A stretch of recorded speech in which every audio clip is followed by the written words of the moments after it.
Good morning guys. ये जो मैं आपका लेक्चर रिकॉर्ड कर रहा हूँ वो TY BCom सेम 6 का है। अकाउंट्स का लेक्चर रिकॉर्ड कर रहा हूँ। मैं सबसे पहला जो चैप्टर आपका स्टार्ट करने जा रहा हूँ वो है अकाउंटिंग और ट्रांजैक्शन ऑफ फॉरेन करेंसी। अब ये जो आपका चैप्टर है ना, it is a replica of AS11। अब इस चैप्टर में कैसा रहता है, फॉर एग्जाम्पल मैं अभी इंडिया में रहता हूँ, मेरा बिजनेस इंडिया का है। मैं जो बुक्स ऑफ अकाउंट्स मेंटेन करूंगा वो कौन से करेंसी में मेंटेन करूंगा, इंडियन करेंसी में।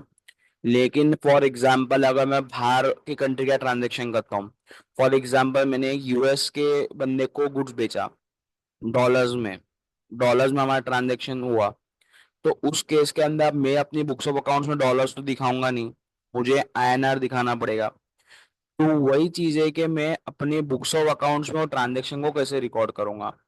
अब ये जो ट्रांजेक्शन जो डेल्ट आउट होते हैं बुक्स ऑफ अकाउंट्स में, ये एज पर AS11 होता है। अब मैं आपके सामने नोट्स रखने जा रहा हूँ, मैं आपको पूरा बताऊंगा क्या रहता है। ठीक है। AS11 है ये, effects of changes in foreign exchange rates. क्योंकि कैसा रहता है, हमेशा बदलते रहता है, क्योंकि हमेशा हमको चेंजेस लाना पड़ता है, क्योंकि फॉरेन करेंसी में INR में तो प्रॉब्लम नहीं है, INR में चेंजेस नहीं होते, लेकिन फॉरेन एक्सचेंज रेट्स में घड़ी घड़ी फ्लक्चुएशन होते हैं। अब पहले हम समझेंगे फॉरेन करेंसी का मतलब क्या होता है। फॉरेन करेंसी एक ऐसी करेंसी होती है जो हमारे अदर देन डोमेस्टिक करेंसी होती है। अब फिर डोमेस्टिक करेंसी क्या होता है, जो हमारे इकोनॉमी का एक्सचेंज है। अब फॉर एग्जाम्पल हम लोग इंडिया में रहते हैं तो हम लोग क्या यूज करते हैं, INR यूज करते हैं।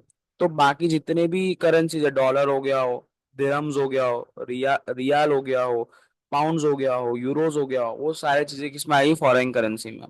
अब जब आप एक ट्रांजेक्शन में एंटर करते हो, तो आपको बुक्स ऑफ अकाउंट में जब उसको रिकॉर्ड करना है, तो आपको स्पॉट रेट पे उसको वैल्यू करना पड़ेगा।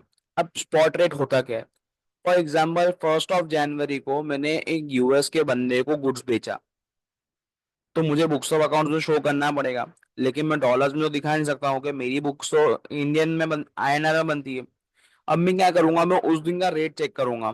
फॉर एग्जाम्पल 1 जैन को US डॉलर का भाव था 82, तो मैं 82 में रिकॉर्ड करूंगा। ठीक है, तो ये चीज हो गई। अब फर्दर, तो जब हम रिकॉर्ड करते हैं ट्रांजेक्शन को स्पॉट रेट पे, तो उसको हमें बोलते हैं इनिशियल रिकॉग्निशन। कि 1 जैन को मैंने गुड्स बेचा, मैं उसी दिन स्पॉट रेट पे उसको शो करूंगा, उसको बोलते हैं इनिशियल रिकॉग्निशन करना।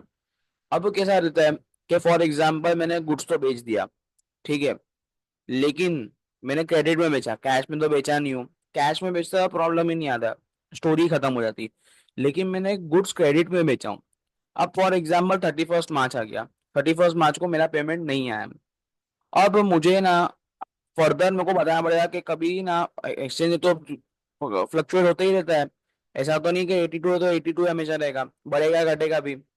अब फॉर एग्जाम्पल मुझे फिर क्या करना पड़ेगा, सब्सिक्वेंट रिकॉग्निशन करना पड़ेगा कि 31 मार्च के टाइम पे उस डेटर्स का क्या वैल्यू है। क्योंकि मैंने तो गुड्स बेचा, समझो फॉर एग्जाम्पल $1000 का मैंने गुड्स बेचा 1 जैन को। 1 जैन को रेट था 82। अब मुझे देखना पड़ेगा 31 मार्च को रेट बढ़ा है कि रेट घटा है, क्योंकि अगर रेट बढ़ा है तो मेरा डेटर्स भी बढ़ेगा, और अगर रेट घटा है तो मेरा डेटर्स भी घटेगा।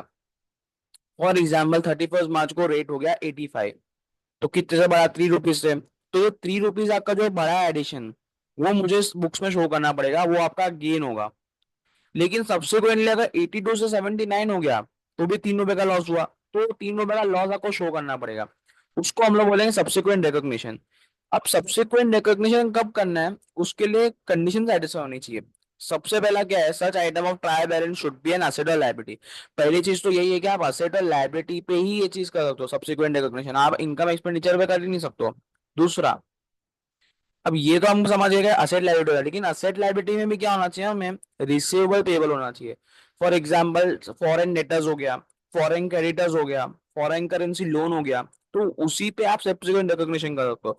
और तीसरी चीज ये वो फॉरेन करेंसी फिक्स होना चाहिए। फॉर एग्जाम्पल मैंने गुड्स बेचा $1000 का, तो फॉरेन करेंसी में हुआ, तो उसी पे आप वो कर सकते हो। अब मैंने यहाँ पे एग्जाम्पल देखा, मॉनिटरी आइटम का फॉरेन डेटर्स हो गया, फॉरेन क्रेडिटर्स हो गया, बिल रिसीवेबल हो गया, बिल पेबल हो गया, फॉरेन करेंसी लोन हो गया। ठीक है। अब जब आप सब्सिक्वेंट रिकॉग्निशन करोगे ना, तो आपका रीवैल्यू करना है कि कितना अमाउंट हो गया। फॉर एग्जाम्पल मैंने $1000 का गुड्स बेचा था, 1 जैन को था ₹82, तो 1 जैन को कितना था मेरा अमाउंट, 82,000।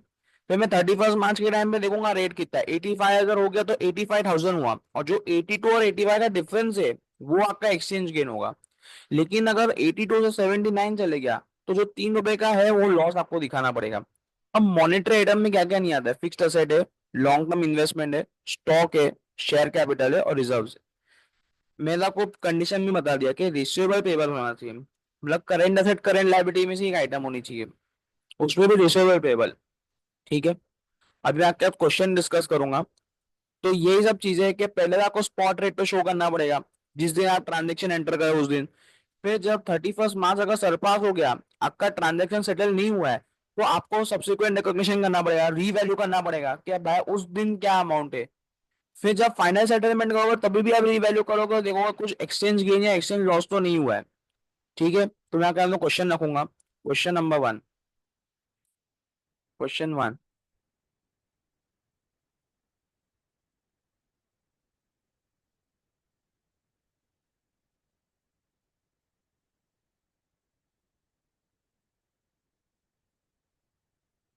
क्वेश्चन नंबर 1 में क्या बोला है?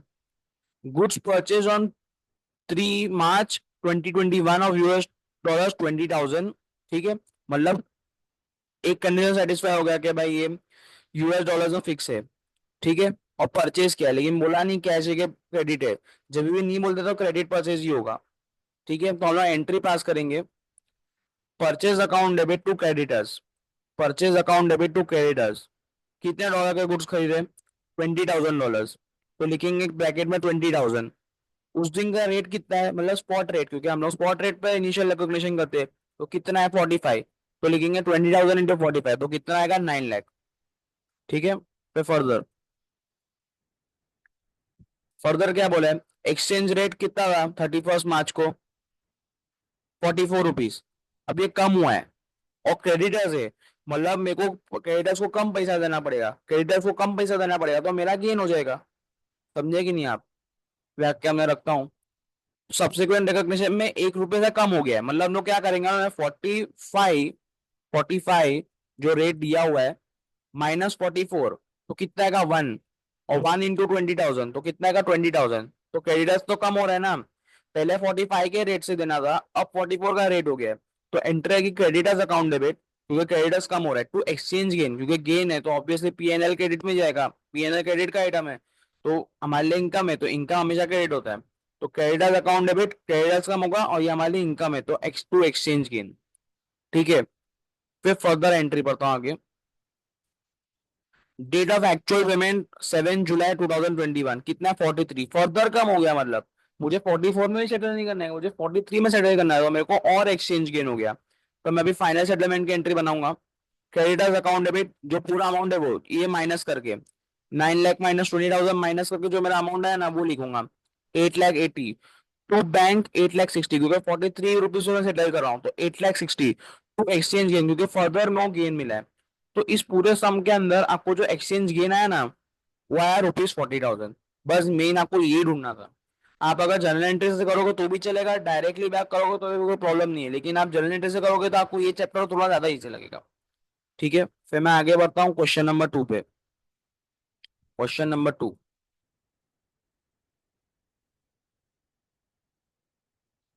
ये लोग ने, मैं आपको आंसर बता देता हूँ,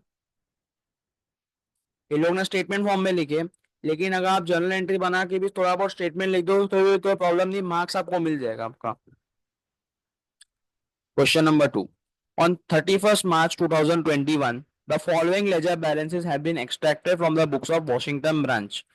अब देखो ब्रांच, अगर फॉर एग्जांपल मेरी कंपनी है मुंबई के अंदर, अब मैंने अपनी ब्रांच खोला हूँ यूएस के अंदर या दुबई के अंदर, तो मुझे जब लास्ट में मैं लेजर अकाउंट ट्रायल बैलेंस बनाऊंगा तो मेरे को डॉलर से मेरे को आईएनआर में कन्वर्ट करना पड़ेगा। तो उसके लिए भी आपको सीखना पड़ेगा कौन सा रेट कब लगाने का है, क्योंकि इसमें भी दो टाइप के ब्रांचेस आते हैं, एक आता है इंटीग्रल, एक आता है नॉन इंटीग्रल। अगर कुछ भी बोला नहीं प्रॉब्लम है, प्रॉब्लम साइलेंट है, तो इंटीग्रल ब्रांच होगा। अभी हम लोग फर्दर पढ़ेंगे आगे। तो पूरा लेजर अकाउंट दिया हुआ है, बिल्डिंग दिया हुआ है $360, स्टॉक दिया हुआ है $52, कैश बैलेंस दिया हुआ है $114, परचेज दिया हुआ है $192, सेल्स दिया हुआ है $220, कमीशन दिया हुआ है $56, डेटर्स दिया हुआ है $92, क्रेडिटर्स दिया हुआ है $130। Further you are required to convert about ledger balance into INR using the exchange rate. Opening rate दिया है क्लोजिंग रेट दिया है, एवरेज रेट दिया है फॉर फिक्स्ड असेट्स। मैं आपको बताऊंगा इसको। ठीक है, अभी इसको हम लोग कन्वर्ट करेंगे। अब मैं आपको ना एक रूल बताता हूँ।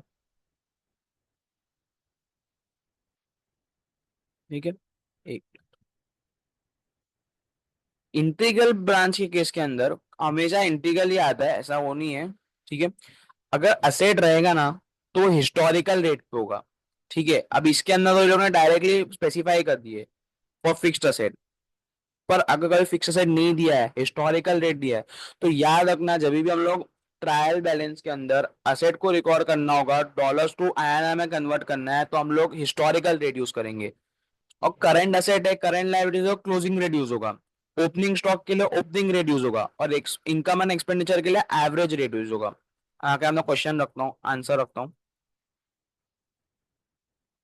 सबसे पहले हम लोग देखेंगे कौन सा आइटम है।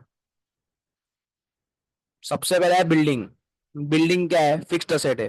तो फिक्स्ड असेट का रेट दिया हुआ है 42। तो क्या करेंगे हम लोग, चार कॉलम बनाएंगे। Particulars, basis, exchange rate, debit, credit, पांच कॉलम पूरा टोटल बनेगा। सबसे पहले लिखेंगे बिल्डिंग। किस पे बेसिस है ये, हिस्टोरिकल पे। इन लोग ने फिक्स रेट दिया हुआ है, लेकिन आप याद रखोगे हिस्टोरिकल रेट पे भी करना हो सकता है। ठीक है, हिस्टोरिकल रेट कितना दिया हुआ है सम के अंदर, 42। कितने का है बिल्डिंग, $360। एक्सचेंज रेट कितना है, 42। तो आपको आंसर आ जाएगा डेबिट साइड पे देखना, बिल्डिंग डेबिट बैलेंस होता है। ठीक है, फिर फर्दर मैं आगे देखता हूँ।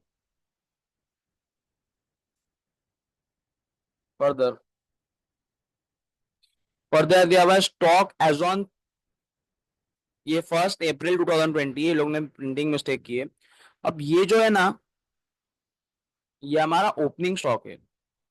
ठीक है, ओके, साल के स्टार्टिंग का ये दिया हुआ है, ओपनिंग स्टॉक है। तो मैं आपको बताया रूल्स के अंदर कि ओपनिंग स्टॉक किस पे वैल्यू होगा, ओपनिंग रेट पे। ओपनिंग रेट कितना दिया हुआ है, 46। तो लिखेंगे यहाँ पर ओपनिंग स्टॉक $52 का है, इंटू 46। किस कौन से बेसिस पे हम लोग इसको वो करेंगे, वैल्यू करेंगे ओपनिंग रेट पे। और यहाँ पर लिखेंगे एक्सचेंज रेट 46, तो आपको आएगा 2392। फिर फर्दर, फिर दिया कैश एंड बैंक बैलेंस। मैंने आपको बताया करंट असेट, करंट लायबिलिटीज कौन से उसमें वैल्यू होगा, क्लोजिंग रेट पे। ये सब में क्लोजिंग रेट कितना दिया हुआ है, 50। तो करेंगे कैश एंड बैंक $114 इंटू 50। कौन से बेसिस पे करेंगे, क्लोजिंग रेट पे। कितना रेट है, 50। तो यहाँ पे आएगा 5700। ठीक है, तो फर्दर क्या बोले हैं, परचेज। परचेज में मैंने आपको बताया इनकम और एक्सपेंडिचर कौन सा है, उस पर होगा वैल्यू एवरेज रेट पे। एवरेज रेट आपका सम में कितना है, 48। तो जाएंगे हम लोग सम में, परचेज को एवरेज रेट पे मेजर करेंगे, $192 इंटू 48। बेसिस क्या होगा, एवरेज। कितना डॉलर, 48 रुपीज था उस एवरेज रेट। तो आएगा 9216। फर्दर, सेल्स है $220। सेल्स का मैंने आपको क्या बताया था, इनकम है। इनकम किस पे मेजर होता है, एवरेज रेट पे। तो जाएंगे हम लोग आंसर पे, लिखेंगे सेल्स $220 इंटू 48 एवरेज रेट पे। बेसिस क्या होगा, एवरेज रेट। और ये कितना होगा, 48। तो आएगा 10,560। फिर फर्दर क्या बोला है, कमीशन रिसीव। कितना डॉलर्स दिया हुआ है, 56।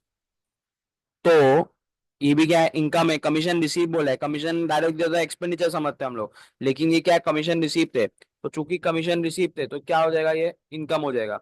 इनकम है तो फिर किस पे हम लोग करेंगे, एवरेज रेट पे। 56 इंटू 48 एवरेज रेट। ठीक है, तो ये आएगा 2688।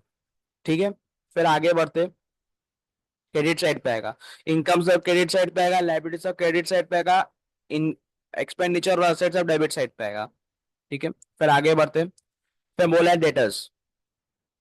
तो डेटर्स तो हमारा करंट असेट हो गया। करंट असेट किस पे वैल्यू होता है, क्लोजिंग रेट पे। आंसर में जाएंगे, डेटर्स लिखेंगे 92 इंटू 50, क्लोजिंग रेट। बेसिस क्या होगा, क्लोजिंग रेट। कितना है, क्लोजिंग रेट 50। कितना आएगा, 4600। फिर आता है क्रेडिटर्स। कितना दिया हुआ है, $130। किस पे मेजर करेंगे, 50। क्यों, क्लोजिंग रेट पे, क्योंकि रूल ही वही है कि हमेशा करंट एसेट करंट लायबिलिटी किस पे मेजर होता है, क्लोजिंग रेट पे। आंसर पे जाता हूँ, लिखूंगा क्रेडिटर्स बेसिस होगा क्लोजिंग 113 to 50। तो आएगा 6500। तो क्रेडिट बैलेंस ही हमारा। ठीक है, तो इन लोग ने एक्चुअली में ट्रायल बैलेंस नहीं बनाने बोले, इन लोग ने सिर्फ बोले कि जो भी आइटम्स दी हुई है उसको आपको रेट में कन्वर्ट करना है और आईएनआर में शो करना है। तो मैंने आपको रूल बताया, ओपनिंग स्टॉक है तो opening rate, current asset current liability है तो क्लोजिंग रेट, और इनकम एक्सपेंडिचर होता है एवरेज रेट। फिक्स्ड असेट के लिए तो इन लोगों ने डायरेक्टली देखे रखा है बहुत फिक्स्ड असेट, वरना पे याद है वो हिस्टोरिकल रेट। ठीक है, तो आज के लेक्चर के लिए मैं इतना ही रखता हूँ। तो दैट्स व्हाट है। लाइक करो, शेयर करो, सब्सक्राइब करो। कोई भी रिलेटेड कंटेंट चाहिए तो कमेंट जरूर करना, या तो मेरे टेलीग्राम चैनल पर डीएम भी करो तो। ठीक है, so that's it for day. Thank you, bye bye, take care.